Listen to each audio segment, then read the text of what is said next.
content presented in this podcast is based on real events and may contain graphic descriptions of violence, sensitive topics, and explicit language that may be triggering, offensive, or sensitive subjects to some viewers and listeners. Discretion is advised. The purpose of this podcast is to explore and discuss true crime cases for entertainment and educational purposes only. This podcast does not intend to glorify or sensationalize crime, but rather aims to analyze and understand the complexities of human behavior in the criminal justice system. We encourage listeners to approach this content with empathy, critical thinking, respect for the victims and their families. On a warm June night in 1948, Mary Jane Reid slipped into a summer dress and headed out for what should have been an ordinary first date. By morning, she was gone. Days later, her body was found in a ditch outside Oregon, Illinois, shot, staged, and left like a dirty little secret in hopes that time itself would bury it. Her date, Stanley Skridla, was discovered miles away, executed with the same cold precision. But this story didn't end in 1948. It only got stranger. For decades, rumors swirled, corrupt officials, jealous lovers, and a cover-up buried under courthouse dust. Then came whispers of something darker. Apparitions on the roadside, footsteps in the cemetery, the feeling that Mary Jane Reid herself was still searching for answers that was denied her in life. Even her exhumation in 2000 revealed a shocking mystery. Her skull was missing. Tonight we step into a case where murder meets mythology, where truth bleeds into a ghost story, and where small-town pasts refuse to stay buried. This is the haunting, unsolved story of Mary Jane Reid. So with that being said, it's time to start the show. Let's hit it.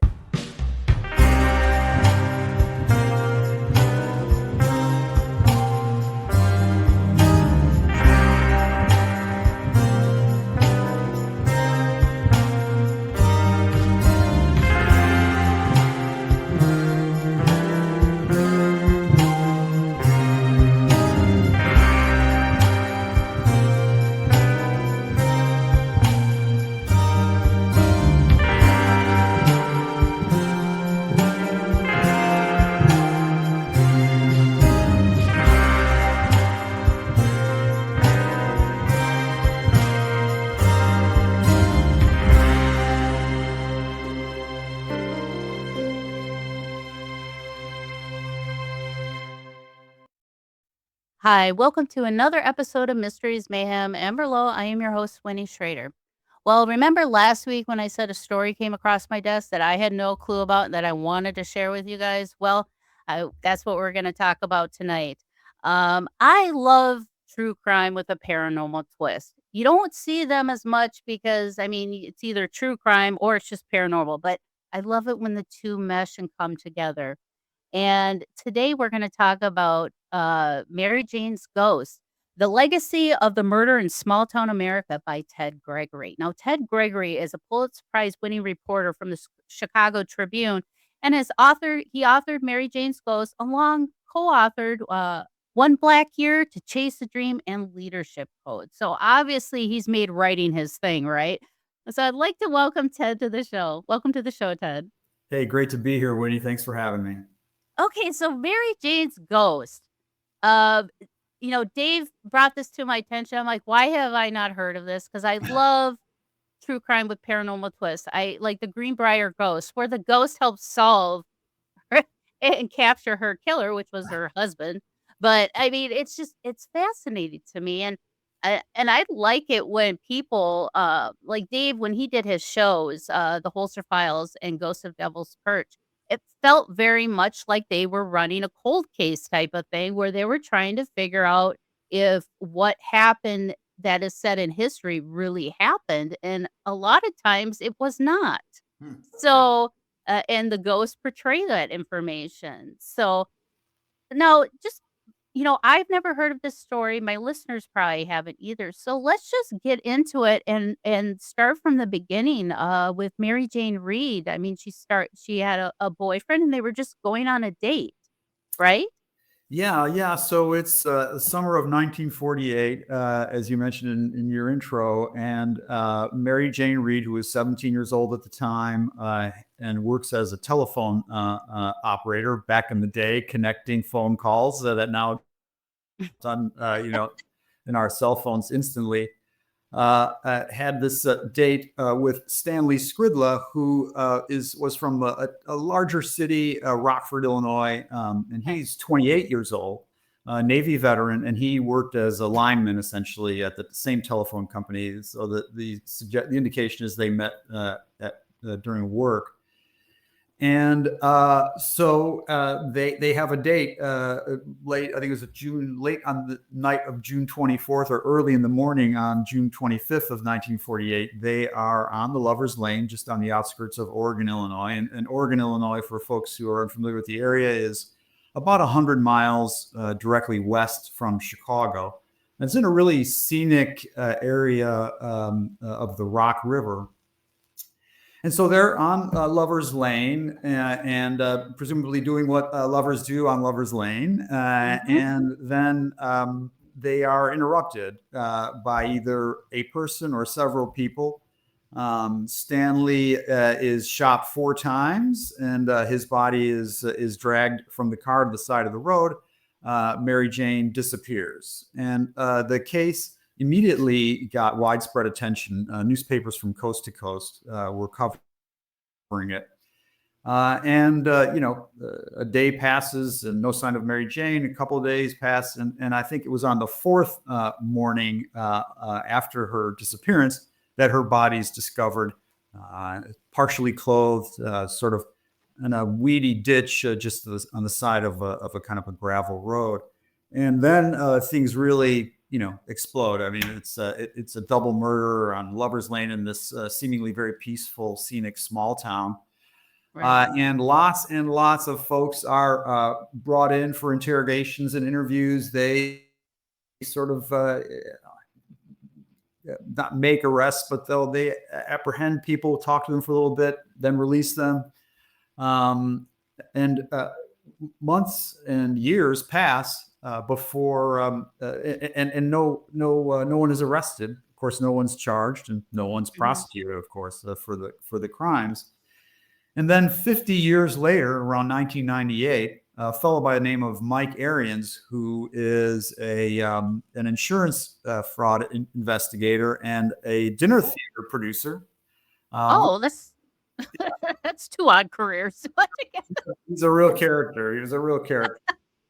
He moves to Oregon, opens up a roadhouse, gets elected mayor, and then becomes obsessed with the crime and looks into it, tries to investigate it. And a few years later, he reaches out to the Chicago Tribune with a fat envelope with letters and other documents in it.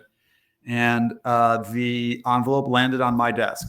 And so from there, about 2003, I started to take a look at the case as well. And the book is, it's essentially, but the main narrative is me following Mike over the next 13 years of him investigating the case. But it is, just to be clear for readers, it's definitely, if folks are looking for the straight ahead conventional true crime narrative, this might not be the book for them. I shouldn't say that, but it's a different kind of a book. It's part detective story, as one critic said, part detective story,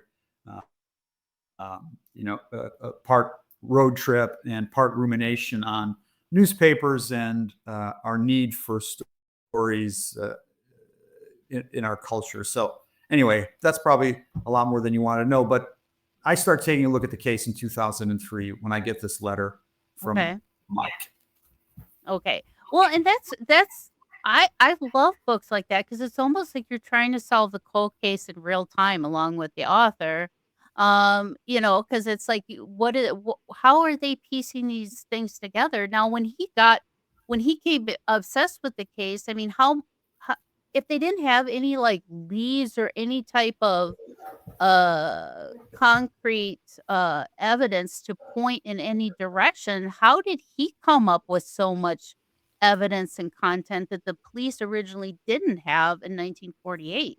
Yeah, well, Mike spent a lot of time and a lot of money, more than $100,000 on this case over the course of the Wow. 13 or so years. Uh, investigating it and from a number of different paths. Now, I will say that you know I have an enormous amount of respect for Mike because this was a case that pretty much everybody wanted to go away, and here Mhm. he is living in this small town, Yeah. and really, looking under rocks and digging things up. And it's one thing to do that if you live in a big metro area, but it's another thing to do it if you're in a small town and you're bumping into people at the hardware store or the grocery store. So I have an enormous amount of respect for what Mike did. I will say that a lot, from my perspective, that a certain amount of what he uh, found, it was largely circumstantial because there Okay. just isn't that much. I mean, the case is is disadvantaged, is hampered a great deal by the fact that the original files, which I sort of got to look at, have been decimated. There's really not much at all in the police files on it.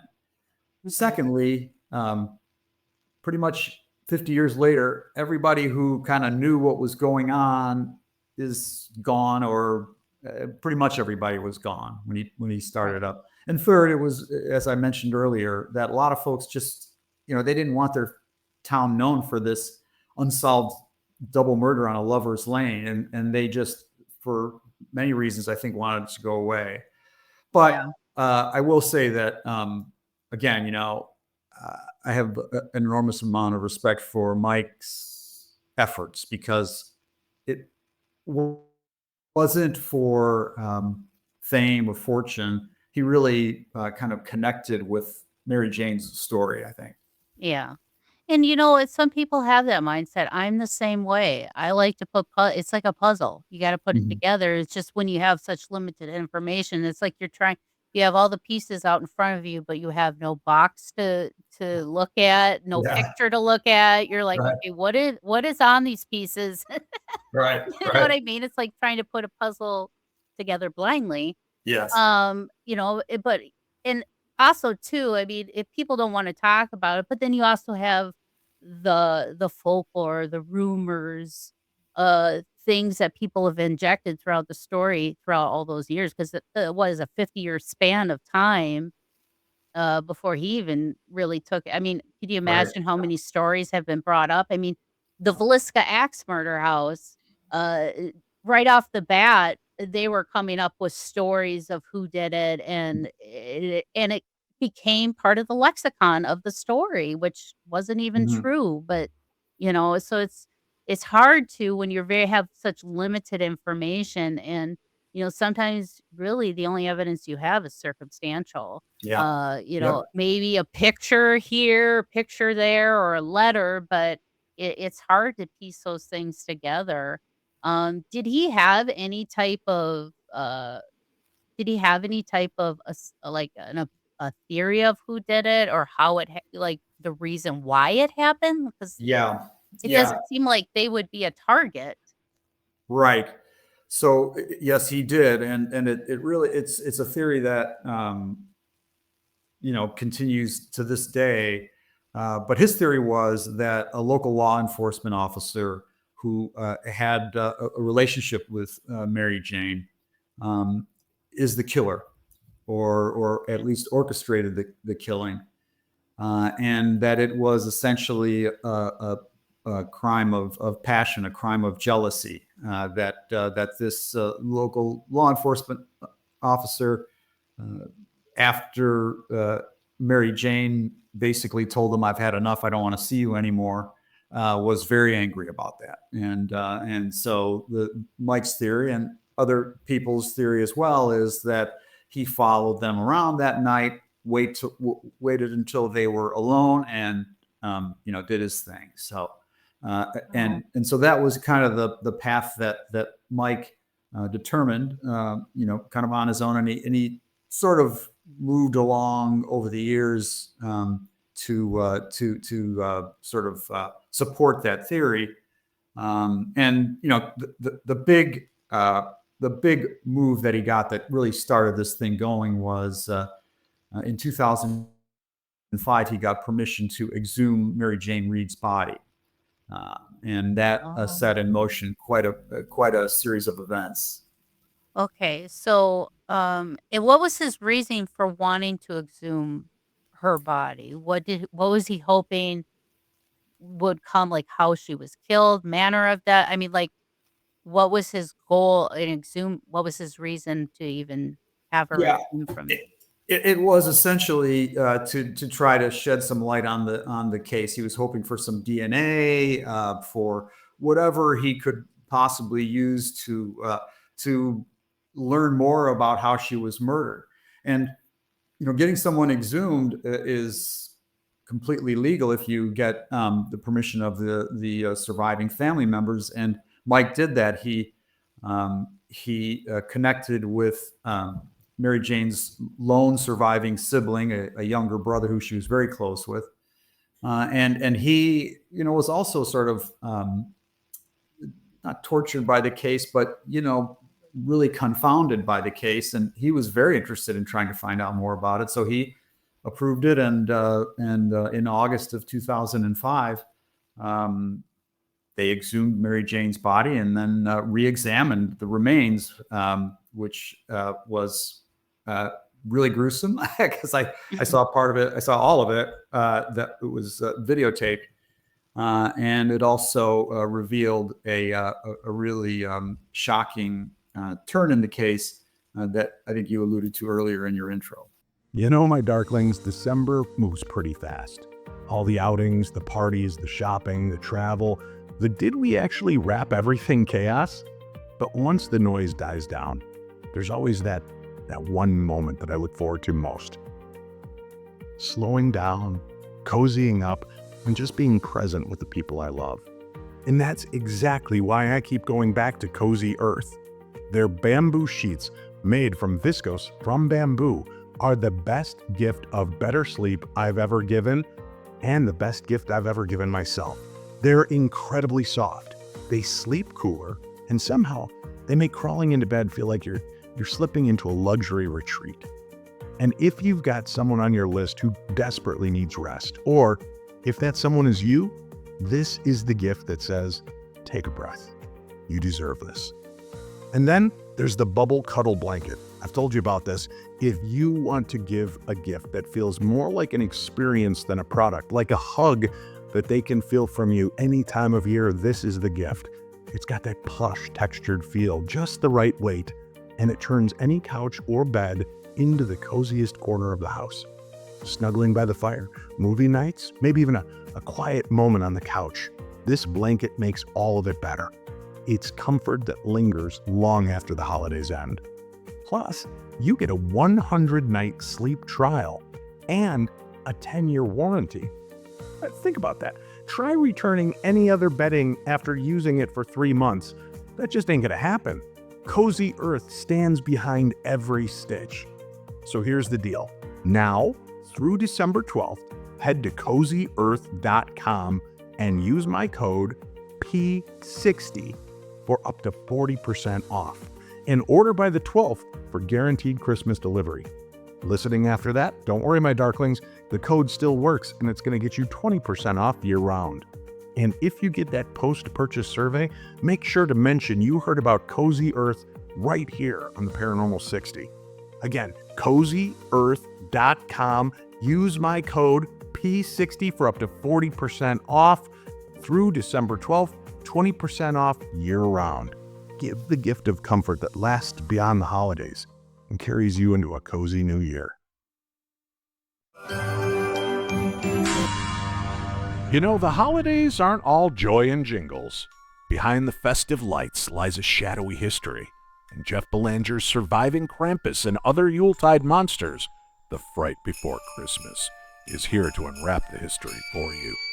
This isn't your typical Christmas story. It's a fun, fascinating, and sometimes frightening deep dive into the forgotten folklore of the season, a world where Krampus isn't just a pop culture icon, but a devilish enforcer, ready to snatch naughty children.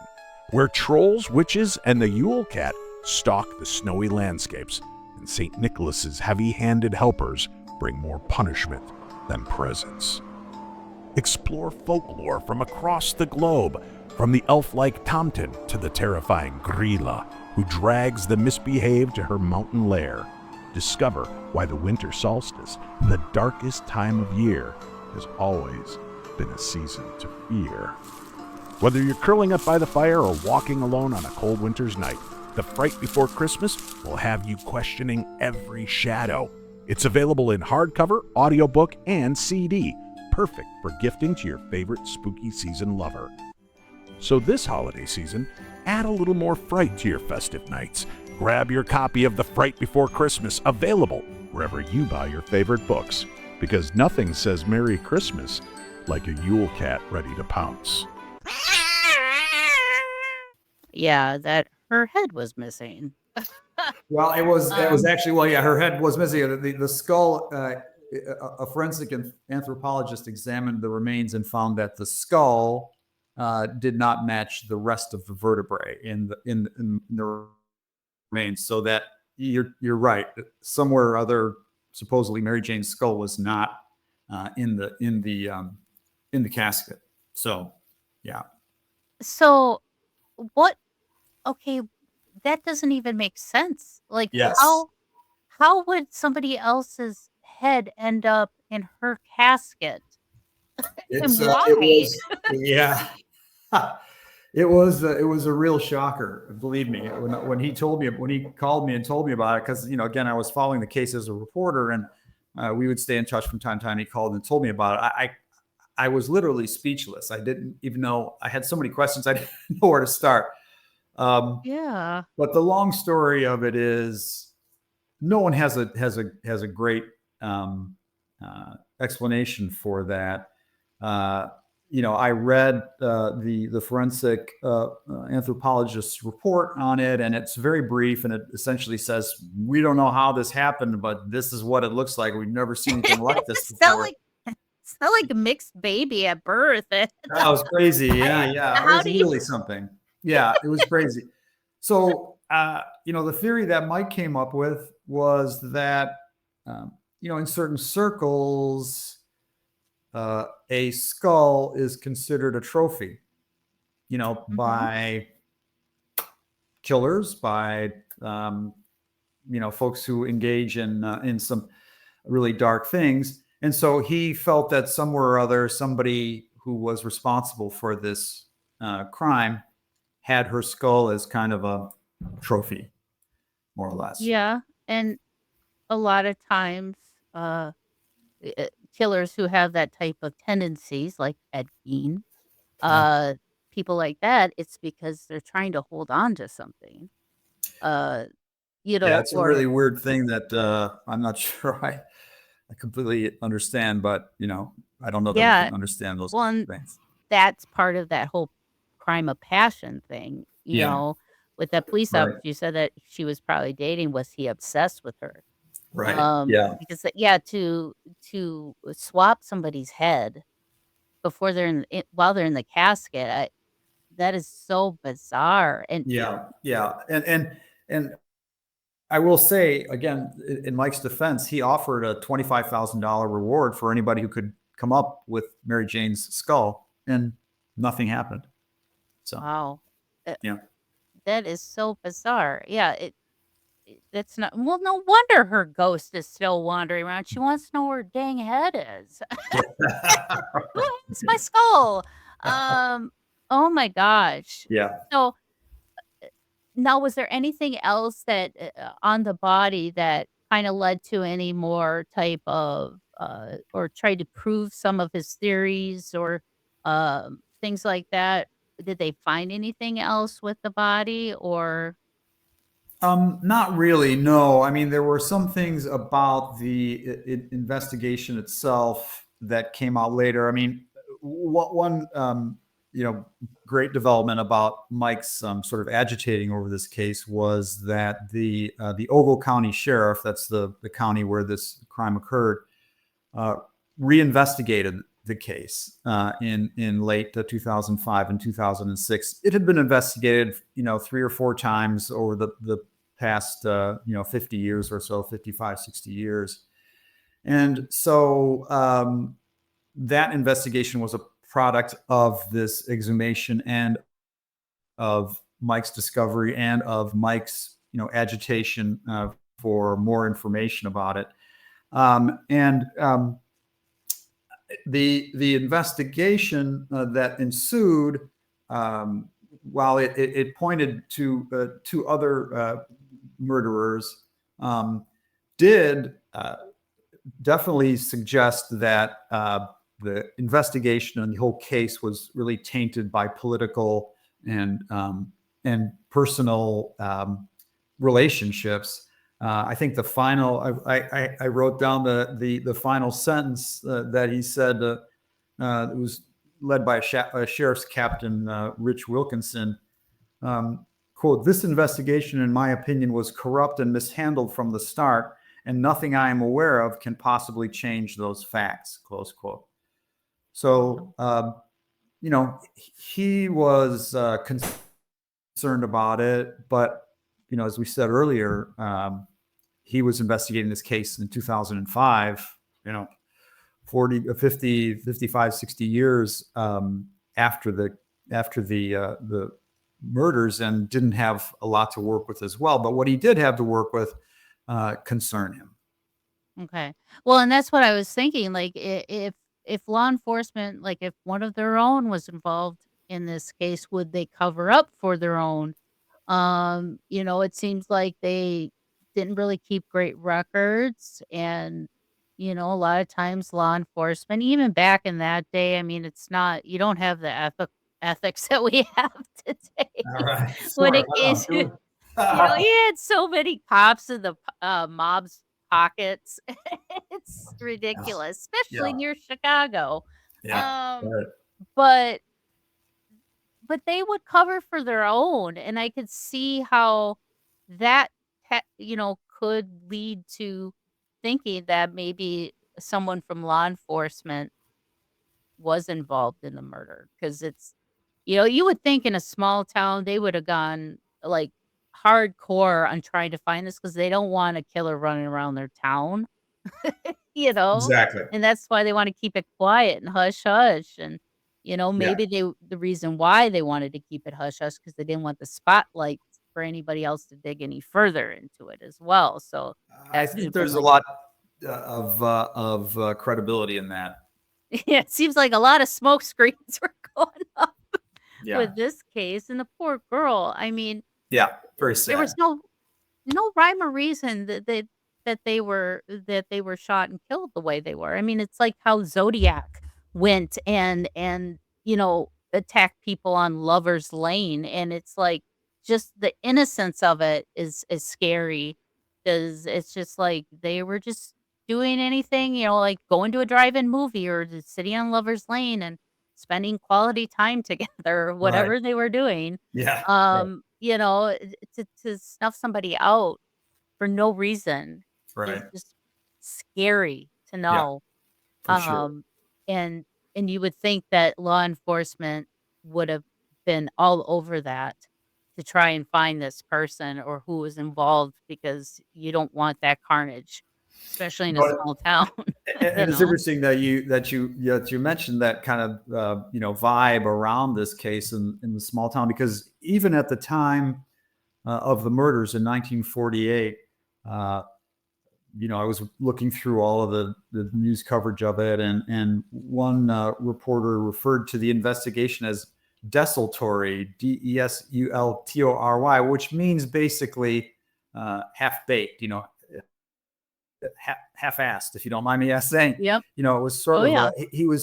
this reporter was out there at that time was sort of thinking, well, why aren't you guys looking at this and looking at that, and why isn't there more activity going on here about it?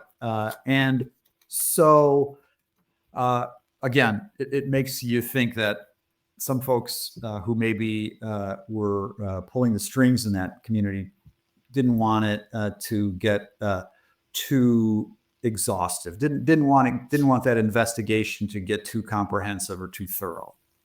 Right. Yeah, it just seems like somebody was pulling some strings just to, divert people in a different direction. Yeah. Um, yeah, that could have very well been the case, and it's unfortunate that it was never solved. Yeah. Uh, Yeah. that because we all like to see justice served on a silver platter. We wanna see the culprit get caught and serve justice for taking an innocent life. Yeah. Now, when it comes to her ghost, are there ghost stories of Mary Jane Reed? Does she interact? I mean, is she like a ghost? Have there been reports of her, like, actively trying to seek answers? Or is it more of a residual type thing where you just kind of see a woman on the side of the road or stuff like that? Well, the answer is to all those is kind of yes. Okay. To all of them. The Roadhouse that Mike opened was a really, really old building. I mean, it dates back to the early 1800s. And so, the thinking in a lot of these places is when they're that old, there's a lot of ghosts rattling around. And, one of the proprietors supposedly died in a bathtub, way back when. Mhm. So, and Mike maintains that, the place is visited or was visited by Mary Jane's ghost Okay. on occasion. And I talked with him a great deal about it. And Mike was, one thing about him too is that he's very open. He is in a way. He's sort of self-deprecating and very humble, but he's open, and that also made me give him a lot of credibility, because a lot of times these folks are slippery and they don't want to talk, but he was always willing to talk. So what he basically said was her presence was in that Roadhouse. Now supposedly they stopped. One of the places that she and Stanley stopped was the Roadhouse on this on the date of their murder. And he said it manifested itself in a number of ways. One way was he was restoring the place before it was opening, and he got visits 3 times from a person he describes as a strange young woman who talked Mhm. about the memories in this place and what it used to be like and whatnot. And finally, one time after she left, he tried to follow her out, and he got outside and there was no sign of her, no car, no anything like that. So, I mean, these are stories that Wow. Mike tells. And he would get, there were other little signs. He got a letter from the Environmental Protection Agency, and it was signed by a Mary Reed. And he got, there was a third one that I can't remember, but essentially he was, um, feeling this presence. And, Mhm. he acknowledges that he sort of established a relationship with this presence. And he said, it's not as if I was having a conversation with her in the conventional sense. It was more or less our thoughts were being Mhm. shared. And he would once in a while drive up to Wisconsin. He had a place up in Wisconsin, and he said that at one point, just kind of goofing around, he invited Mary Jane to accompany him on his drive up, and he said on the drive up, his cat was with him, was behaving really strangely, really weird, Still in the car? and yeah, in the car, and afterward, Mike had, I think he took some pictures or something of the cat, and afterward, the image of the cat had above it a sort of a glowing presence, and I think it was a heart-shaped presence afterwards. When Oh. he's had those kinds of things happen before with it, with regards to Mhm. Mary Jane, and these presences or these little formations, these little light formations with photos and whatnot. So you know, I maintain that that relationship was very powerful, very strong, so much so Mhm. that he at one point had requested to be buried next to Mary Jane Reed. And initially, the family was okay with it, and then later on, they decided to reject that. So, I don't know if he was in love with a ghost, but I certainly think that he, again, really empathized with her story. She was a girl from the wrong side of the river, and so and Mike, to a certain extent, his upbringing, his background, his childhood, you know, was parallel to that. Although Yeah. he wasn't raised in Oregon, so I just think that he became very, very empathetic to this woman's story and the fact that her death had been, buried under the carpet, under layers of carpeting, really, over all those decades. Right, and people that do have those rough upbringings or trauma in their life, they are the type of people, it's like they go above and beyond to help people in those same situations get out of it, and that could very well be like he's like, "I have to do this for her." He felt dedicated to help her. So that could have been that strong bond, and maybe he did fall in love with her, fall in love with the idea of her as a woman and her innocence being taken away because, whether she's dead or not, she still deserves it. Absolutely. Um, so it's like, and him digging into this case and things like that, it could have brought her drew her spirit to him as well because she's obviously she could be seeking answers and she's like, "Oh, this guy's here to help me."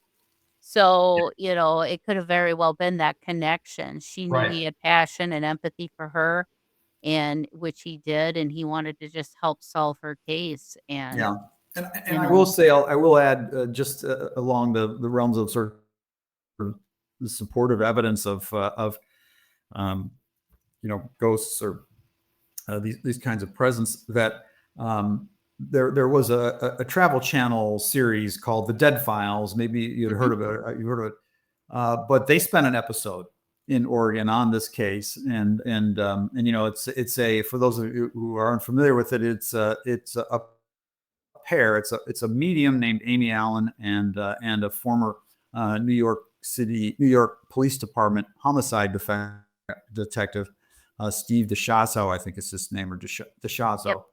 And so they, descend on this community, and they do their work and get as much information as they can. And then at the end, they come up with their conclusions on the case.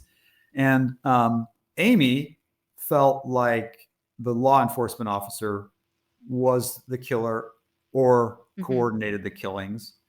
And Steve felt like it was what's become kind of the conventional conclusion on this, which is that a pair of brothers who were in a card game with Stanley earlier in the evening were caught cheating.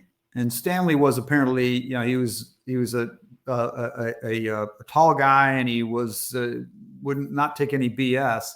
And Yeah. apparently during this card game, he basically said, "You guys are cheating," and he took their money from in a Oh. pot, or some of their winnings from them. And at the party, or at the card game, it was known that he was going up to Oregon, um, and he had a date. Okay. So that investigation that I mentioned to you earlier by Captain Rich Wilkinson concluded that the most likely scenario was that these guys tracked them up to Oregon, got them on the lovers lane, and maybe Stanley got out of the car and he was not going to budge on this. He put up a fight, and so one brother, the story is, one brother surprised the other, pulls out this gun and shoots Stanley 4 times, and then there's Mary Jane, and she winds up being kidnapped and murdered as essentially collateral damage. So Mhm. that's the one, again, kind of conventional theory, and you know I think it's very plausible. I also Yeah, think it's and very plausible that um, lots of folks knew more about what was going on with this case, and didn't want to investigate it thoroughly, as we talked about earlier. yeah, and that's why I love using mediumship in cold cases because they can really pick up on things that actually happen. It's some mediums and psychics, they can actually feel it in real time. and Mm.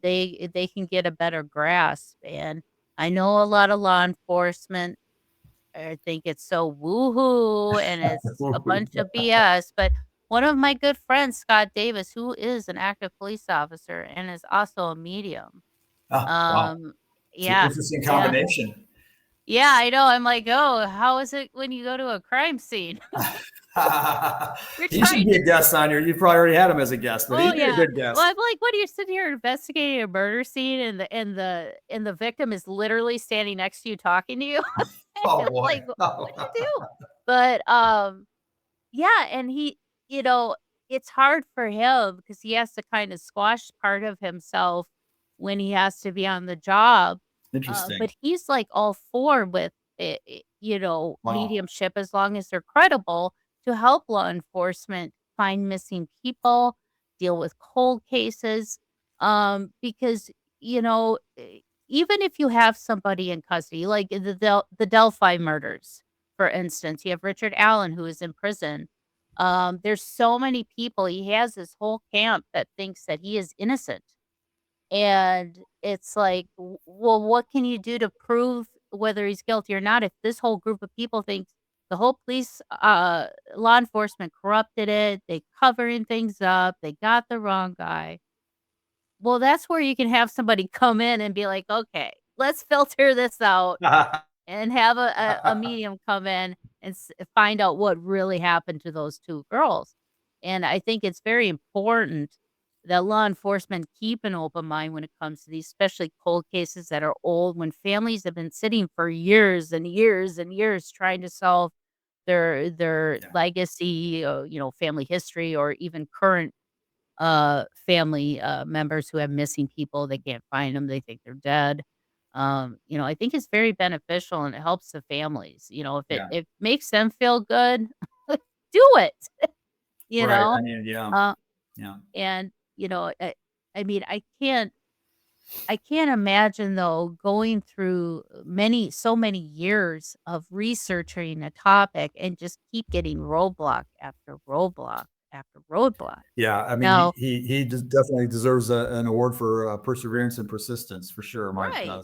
Right, because it's not it's not like it's a money grab or trying to get fame. It's just it's like a need for him. He needs to solve this case, Yeah. like, Yeah. now. Right. And, so when you got all the information and you're like, "Okay, let's write a book," um, how did you discern, or did you take everything and just put it in the book and kind of, made a narrative around it? Or did you have to discern and take out things that you're like, "I don't think this should be in it," or it has nothing to do with this," or did you Yeah. have to kind Well, of filter? right. Yeah. I mean, I approached it as I do, as I did. I'm now just a freelance writer, but I approach it as I do, anything as a reporter, which is, you need to really feel strongly about the credibility of what you're looking at and what people Right. are telling you, and can you back it up? The old saying, if your mother says she loves you, check it out. That's the reporters, saying from way back when. So Mhm. what I tried to do was, when somebody would tell me something, I would really try hard to get it confirmed one way or another. And if I couldn't get it confirmed, I wouldn't report about it. Wouldn't put it generally in the book or in the stories that I wrote as a reporter for the Chicago Tribune. So you know, that's what led me to eventually reconnect with Captain Wilkinson after he retired, left the department, Mhm. and he was willing. Shockingly, I was, because I was kind of intimidated by the guy. He was kind of an intimidating character. Wound up being the warmest, nicest guy you could imagine. Invited me to his home, Oh, on a nice. Sunday afternoon, and his wife wants to fix us something to eat and all this stuff, and we're sitting in this beautiful basement, and he's telling me everything that he Wow. thought about it, and very open about it, which was great. So but that report, and he talked more about it, was something that as a reporter I could sink my teeth into. can't really sink my teeth into ghosts. Yeah. Or, but I will say that in an effort to try to get to the bottom of this, ghostly presences or whatever. And look, I believe that those things are wholly possible. Mike had a seance at the Roadhouse, like a couple of weeks. It was, I think, around 2007 or so. When did I go there? And I went out to it. I went to the seance, and there were a table of people, and there was a guy who's known as kind of a ghost chaser, Ed Shanahan, in the Chicago area. He does a lot of these kinds of things, and nothing came of it. Not really anything came of it. There was no one really reporting anything of substance who was there. Now, sometimes, they say that when there's too much attention, too much energy, too much nervousness, these spirits, ghosts, or whatever are more reluctant to make an appearance. But be that as it may, I investigated it. I was trying to make a good faith effort into these things, and it didn't really coalesce into anything that I could feel really strongly about. There was a guy. I mean, these are the kinds of things, and this is a thing that I did report on. So for a while, early on in the late 90s, early 2000s, Mike was working with a local writer and he was trying to put a book together on this. And so the writer pulled together some things, and I think essentially put together a proposal, a few thousand words, and sent it off to Mike. And he tells me that I talked to this writer. And he tells me that the day he finished off and sent it off to Mike, he gets in the shower, takes a shower. He comes out of the shower, and he said, there was some kind of a presence. I don't know what it was. And he said, I don't believe in this kind of stuff. I don't, know what it was, but it was something that I'd never felt before when I got out of that shower. A new year is rapidly approaching, which means it's time to stop letting last year's chaos rent space in your head and in your heart. This is the season of new everything. New life, new love, new confidence, new jobs, and new chances to finally become the best version of you that you've dreamt of. And the universe? Well, it's practically standing on your lawn with a giant cosmic boombox blasting messages meant just for you. You just need the right conduit. And that's where Love and Lotus Tarot with Winnie Schrader comes in. Winnie doesn't just read cards. She translates destiny. He helps you see the opportunities lining up, the patterns trying to repeat, and the new beginnings that are already forming behind the scenes. Right on the heels of New Year comes Valentine's Day, which means love is in the air, or at least it should be. And if your love life has been more like a blue screen of death error, romance not found, don't panic, my friends. The universe is already trying to nudge you in the right direction. The cards are ready to be shuffled, your story is ready to turn the next page, and your next beginning is closer than you think. Book your reading now, or better yet, buy a reading for a friend. Visit lovelotustarot.com and start the year the way it deserves, with clarity, confidence, and maybe even finding a love that you deserve. That's lovelotustarot.com. Your destiny awaits. Yeah, and it could be too, like, if her ghost is really like attaching to the people that are trying to help solve this, it could be a trusting thing. Obviously, she may not trust just a real random ghost hunter doing a seance. It's like, I don't know you. I always look at ghosts as they were people once too, so treat them as such. Now I want to take a road trip out there and go see if I could tap in with it's worth it. Oregon's a beautiful place. It's a really kind of beautiful spot. Yeah, it's great. And it's got its own history of spirits and ghosts, because the Rock River was a Native American burial ground. And there's all these sorts of theories, or more than that. The culture of indigenous people is that the rivers are kind of a pathway, and so a lot of times they'll have burial mounds, graves of indigenous people along rivers. So that certainly conjures up this kind of a spiritual element. Yeah, I think they used rivers as more because rivers is to the indigenous people in native cultures. It's a life force, water, a life force. So it's very sacred to them. And we have throughout the whole Midwest is covered with Indian burial grounds, and we do have a lot of paranormal activity, Yeah. all over the place Right. because, I mean, and the building of the Midwest was not it wasn't easy peasy.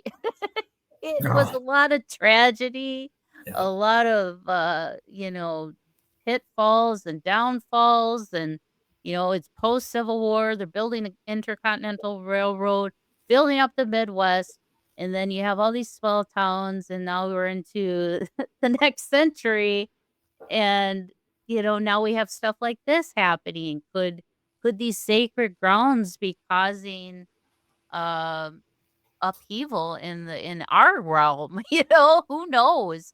Because you always hear about influences with these spots and Hmm. how, they can influence people to do bad things as well, so I know that's kind of the theory with the Villisca Axe, house murders, because that was like a weird one-off, like, spur of the moment thing, like, there was no reason for it, and they technically never caught the person that supposedly caused that carnage. And, in a lot of those cases, like Mary Jane, that they went unsolved because obviously the lack of forensic testing back then didn't help. Did they have fingerprinting in 48? Yeah, they did. They had They fingerprinting. did, and it was, you know, essentially inconclusive. They couldn't really find anything, but it was very crude at the time. And again, that original file and all the files afterwards were decimated. And there was even a former sheriff who had his own file at his house, and that caused all sorts of an uproar. They almost indicted him for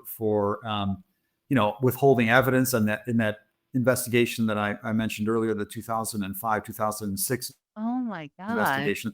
They found out that this guy had, well, when I went out to interview him back in '03 when I first got on this case. And I remember he walked me to his home, and on the dining room table was like a banker's box, and Uh-huh. he pulled something out of that. He was, I said, "What's that?" He goes, "That's his file on it." I said, I didn't really know much about legal procedure or whatnot, but I wanted to look at it. Yeah. Uh, and he said, "No, I can't let you do that." But years later, when I was, you know, diving deeper into this case to do the book, I talked with some of the guys who were not just uh, uh, Rich Wilkinson, but others who were involved, and they hadn't known that this former sheriff had this file. And when they brought him into, they were reinvestigating this thing. They brought this guy in, and they found out about it, and they were furious, and they literally almost charged the former sheriff with withholding evidence on this case. So Wow. when I did get a look at the file in '03, the official file, as I mentioned, it was just a mess. You couldn't figure out what was going on in this case based on an examination of it. So anyway, that gets back to the whole, just suspicions about the Right. investigation, about the crime. So Yeah, it smells very fishy that something internally was going on in their yeah, yeah, investigation to yeah, steer people away. Well, yeah. thank you so much, Ted, Sure. for coming on. This is Yeah, a my pleasure. fascinating book.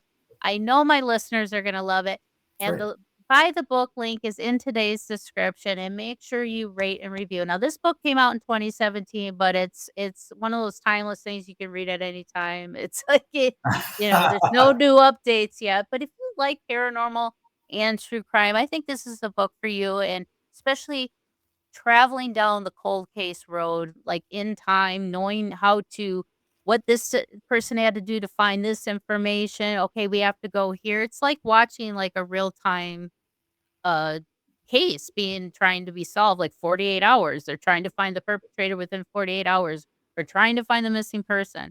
It's very interesting, and it kinda takes you down the road of what it takes to get cases solved. It's not Yeah. just, you know, "Oh, we have a fingerprint, case solved." No, it's not easy like that. So Right. I think even if this was from 1948 or if it was from 2008, I think books like these probably need to get written more instead of just the facts of a case. Like really take us down the road of what it took to get you to where you're at to write this book. And I find it very interesting. I hope my listeners find it interesting as well.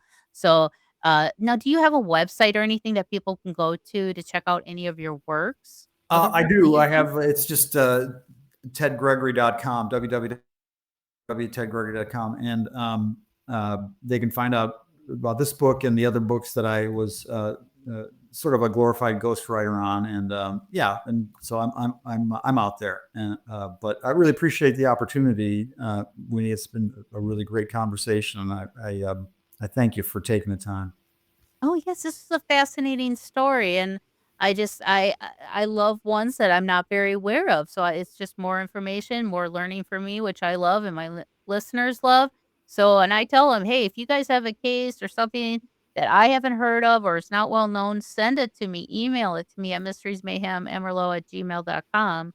That way I can cover it. And perfect example, this case, I'm like, ooh, I gotta, I gotta talk about Mary Jane's ghost because I feel bad for victims where their cases are unsolved because it leaves families think the unknown is probably the worst place. It's like purgatory. It's the worst place you could possibly be. Yeah, And, I've always said if my kids ever go missing, God forbid if that ever happened, I'd rather know either one way or the other or not know would for drive me sure. insane. Yeah, for And sure. at least they found her. Unfortunately, not with her head, but, they found her, she was put to rest, but obviously there's a lot of questions still about it that obviously Mary Jane needs some answers to. So thank you so much, and remember, guys, the buy the book link is in today's show notes. Rate and review that book, visit his website to check out the other books that he's done, and I hope to see you guys all next week. Hold up. Before we go, make sure you tune in to the Paranormal 60 tomorrow, Monday night, December 15th, for a special announcement. We have some huge, big, enormous news, so you're not going to want to miss it. So make sure you tune in right here on YouTube to the Paranormal 60 podcast at 9 p.m. Central, 10 p.m. Eastern, tomorrow night, December 15th. You're not going to want to miss this news. Thank you for joining me for another episode of Mysteries, Mayhem, and Merlot. And until our next case, my armchair detectives, stay safe, stay vigilant, and stay aware. I'll see you right here next week on Mysteries, Mayhem, and Merlot.